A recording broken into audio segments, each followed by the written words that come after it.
नमस्कार। देश की बात में आप सभी का स्वागत है, अभिनंदन है। जब भी कोई बड़ी राजनीतिक सामाजिक घटना घटती है तो वो सभी राजनीतिक दलों को प्रभावित करती है, किसी को प्लस में, किसी को माइनस में। जिसको प्लस में प्रभावित करती है उसको तो कुछ करने की जरूरत नहीं, लड्डू जब खाओ तो मीठा। भाई आपका सौभाग्य आ रहा है तो आपको क्या करने की जरूरत, फिर तो आनंद लीजिए। लेकिन माइनस में प्रभावित कर रही हो घटना या आशंका हो कि ये माइनस में प्रभावित कर सकती है तो उसकी काट ढूंढनी पड़ती है। संभावित नुकसान की भरपाई का जुगाड़ करना पड़ता है, रास्ता खोजना पड़ता है ना यही बात। जातिगत जनगणना का मसला भी ऐसा ही है। भारतीय जनता पार्टी की समझ ये बन रही है कि विपक्षी दल इस मसले को इतना तूल देंगे लोकसभा चुनाव तक कि ये मसला लोकसभा चुनाव में एक सबसे बड़े मसले के तौर पर रहेगा। ये लगभग तय हो गया। नीतीश जी ने जो शुरुआत की कागज पत्तर पर जाति की गिनती सार्वजनिक करके सरकार की ओर से, और उसके बाद जिस ढंग से विपक्षी गठबंधन ने जातिगत जनगणना का नारा बुलंद किया, उसने भाजपा के कान खड़े कर दिए। भाजपा ओबीसी में और उसमें भी विशेष रूप से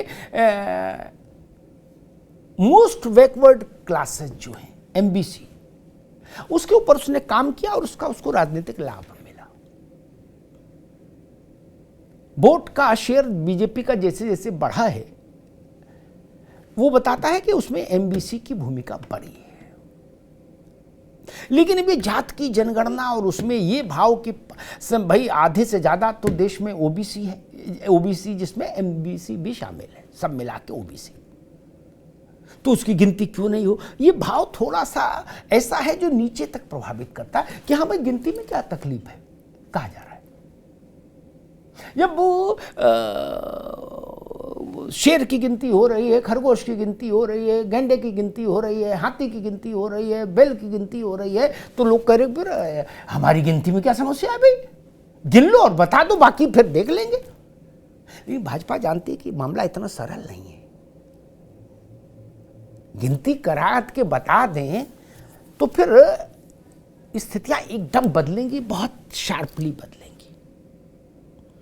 आपको याद है, स्मरण नहीं हुआ कि कल भी मैंने कहा था इसी कार्यक्रम में कि भाजपा के अंदर जो ओबीसी लीडरशिप है वो भी अनौपचारिक तौर पर इस पक्ष में है कि गिनती होनी चाहिए, पिछड़े कितने हैं ये पता लगना चाहिए, सील मोहर के साथ। तो अब सरकार क्या करे, नरेंद्र मोदी की कोई रास्ता तो निकालना होगा।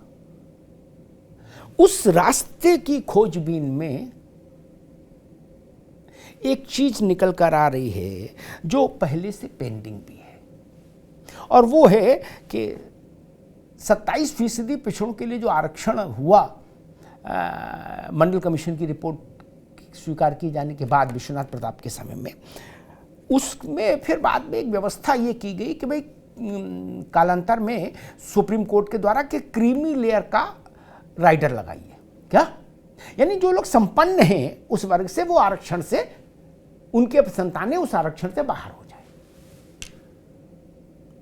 अब उसमें फिर हुआ कि सबसे पहले 1 लाख रुपया सालाना इनकम को क्रीमी लेयर बताया गया था। वहां से बात शुरू हुई और कहा गया हर 3 साल में सरकार क्रीमी लेयर की समीक्षा करेगी। तो अभी अंतिम समीक्षा हुई 2017 में, अगर हम सही याद कर रहे हो, और इस वक्त क्रीमी लेयर है 8 लाख रुपया सालाना आय। ठीक, तो 17 से 23 यानी समय भी काफी हो गया, 3 साल में होना चाहिए था। तो मांग उठ भी रही है कि भाई क्रीमी लेयर को संशोधित करिए। अब क्रीमी लेयर कितनी बढ़ा दें, बढ़ने वाली है ये तो तय हो गया, ये मैं आपको अभी बता दे रहा हूं। अब कितनी पर थोड़ा चर्चा कर ले हम। आप दो स्थितियां हैं सरकार के सामने। एक तो ये है कि 12 लाख रुपए कर दी जाए 8 से, तो 12 लाख में भी आप समझिए 4 तियों 12, क्या यानी 33% की हाइक हो जाएगी 8 लाख और 12 लाख में, है ना, 1/3 की। एक इससे आगे का भी है कि भाई कुछ लोग सरकार में इस दृष्टिकोण के भी हैं कि वक्त नाजुक है, तो एक नहीं 2 लड्डू दो, डबल डोज की जरूरत पड़ सकती है।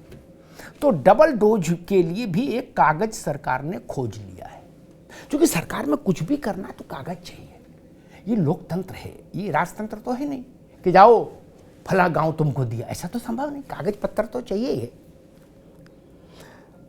ओबीसी मामलों पर संसद की समिति ने सिफारिश की थी कि 15 लाख रुपए क्रीमी लेयर कर दी जाए, महंगाई का जमाना है। उस वक्त सरकार उस बात से सहमत नहीं हुई थी, उसने कोई फैसला तो नहीं किया था, लेकिन असहमति सी ही जताई थी, और उसका मन था कि 12 लाख पर ही इसको रखा जाए। अब ये भी हो सकता है कि वक्त की नजाकत देखते हुए नरेंद्र मोदी की सरकार ओबीसी के लिए क्रीमी लेयर की लिमिट 15 लाख कर दे सालाना। और एक पेच ये कि इस क्रीमी लेयर की गणना में सैलरी और कृषि से होने वाली आय दोनों नहीं जोड़ी जाएं, ये मांग भी है ओबीसी संगठनों की। यानी खेतीबाड़ी से जो आय हो रही उसको मत मानिए, जोड़िए, और सैलरी है उसको भी मत जोड़िए। सरकार के भीतर राय ये बनी कि भाई खेती-बाड़ी का वाला तो चलो छोड़ दो, लेकिन सैलरी वैसे ही जोड़ी जानी चाहिए जैसे इनकम टैक्स में जुड़ती है ना, गणना में, इनकम टैक्स की गणना में। अब बड़ी उस वक्त तो ये राय बन गई कि भाई एग्रीकल्चर से जो भी लाभ आ रहा है उसको छोड़ दीजिए, क्योंकि वो इनकम टैक्स में भी हमारे यहाँ भारत में एग्जेम्प्टेड है। कृषि से आए इनकम टैक्स में भी उसको छूट हासिल है। उसके पीछे धारणा ये थी कि खेती किसानी को प्रोत्साहन मिले। तो अब सवाल है कि भाई इसको भी छोड़ दो और सैलरी को भी छोड़ दो और फिर 15 लाख कर दो या 12 लाख कर दो, तो हो गई ना बल्ले बल्ले। फिर तो भंगड़ा होगा कि नहीं होगा। ये सरकार के अंदर एक विचार बन रहा है, क्योंकि पिछड़ों में क्रीमी लेयर का इशू बहुत सेंसिटिव है। आरक्षण का सारा ढांचा ही उस पर आकर टिकता है। क्रीमी लेयर बढ़ जाएगी तो तमाम लोग आरक्षण के दायरे में रहेंगे, वरना 8 लाख वाली क्रीमी लेयर पर तमाम लोग बाहर हो जाएंगे। आप ये सोचिए ना भाई, 8 लाख रुपया सालाना आय आज के दौर में बहुत ऐसी भी नहीं है कि मतलब जिसमें आप ये कहें कि कहाँ होती साहब 8 लाख किसी की आय, ऐसा की स्थिति तो है नहीं देश में। तो वो सब लोग फिर बाहर हो जाते हैं उससे। सरकारी कर्मचारियों के लिए जरूर एक व्यवस्था थी क्रीमी लेयर में कि भाई उनकी सैलरी को नहीं इसमें जोड़ते थे गणना में, क्या पहले उनकी रैंक को जोड़ते थे। उसका एक क्लासिफिकेशन था कि इस वर्ग के अधिकारी हैं माता पिता तो संतान दायरे में नहीं होगी, सेना में हैं इस रैंक से ऊपर के हैं तो संतान को आरक्षण का लाभ नहीं मिलेगा वो। लेकिन अब फिर बात आई कि भाई रैंक नहीं, सैलरी को जोड़ दो, चूंकि 7वें वेतन आयोग के बाद सैलरी भी बहुत हो गई। भाई सरकारी स्कूल में जो टीचर भी ज्वाइन किया वो भी 50-60 हजार रुपए पर किया। पुलिस में सिपाही भी जो ज्वाइन किया वो 50-55 हजार पर ज्वाइन कर रहा है। तो हुआ कि नहीं, सैलरी को जोड़िए। ओबीसी संगठन करेगा नहीं, सैलरी को मत जोड़िए, सैलरी कृषि आय की तरह ही ट्रीट की जाए और एग्जेम्प्टेड रखी जाए। अब सियासत में जब वक्त नाजुक हो तो तर्क नहीं देखे जाते। वक्त नाजुक न हो, अपने हक का हो, तो तर्क आप थोप सकते हो, लगा सकते हो। कृषि कानून वापस लेने थे तो ले लिए ना, जब लागू किए थे तो तर्क थे, लेकिन वापस लिए तो ले लिए। प्रधानमंत्री ने कहा कि हमारी तपस्या में कमी रह गई, हम वापस लेते हैं। सियासत का फलसफा ही ये है कि अगर आप गंगा में उतरे और फिसल गए, गंगा में फिसल गए तो हर हर गंगे बोलिए और स्नान कर लीजिए। जब फिसल ही गए तो स्नान तो कर लीजिए, वो पुण्य तो मिले।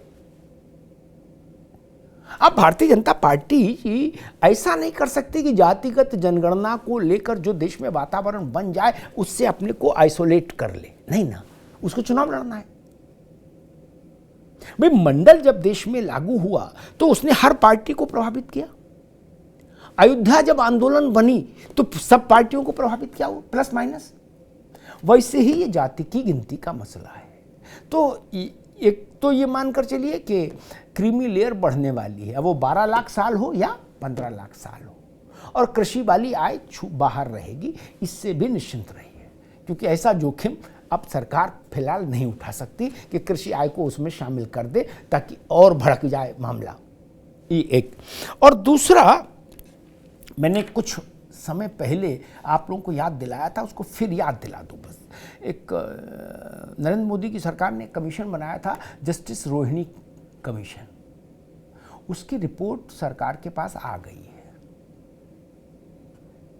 अभी पिछले दिनों पार्लियामेंट में एक सवाल पूछा गया था सरकार से कि क्रीमी लेयर बढ़ाने पर सरकार क्या कर रही है, कि अभी तक क्यों नहीं बढ़ाई, कब बढ़ाएगी। तो सरकार ने लिखित तौर पर उत्तर दिया था, वो जो मुझे स्मरण आ रहा है वो शायद इस ढंग का था कि सरकार जस्टिस रोहिणी आयोग की रिपोर्ट की प्रतीक्षा कर रही है। रिपोर्ट भी आ गई। जातिगत जनगणना, अरे बिहार में जाति के आंकड़े भी आ गए, राजनीति की फिजा भी बदल गई। तो हो सकता है रोहिणी कमीशन की रिपोर्ट को स्वीकार करना और क्रीमी लेयर बढ़ाना, दोनों काम एक साथ मोदी की सरकार कर दे, ताकि विपक्ष ने जो नैरेटिव सेट करने की कोशिश की है कि वो प्रो बैकवर्ड है और बीजेपी एंटी बैकवर्ड है, बीजेपी उस नरेशन को, उस नैरेटिव को ध्वस्त कर सके। धन्यवाद।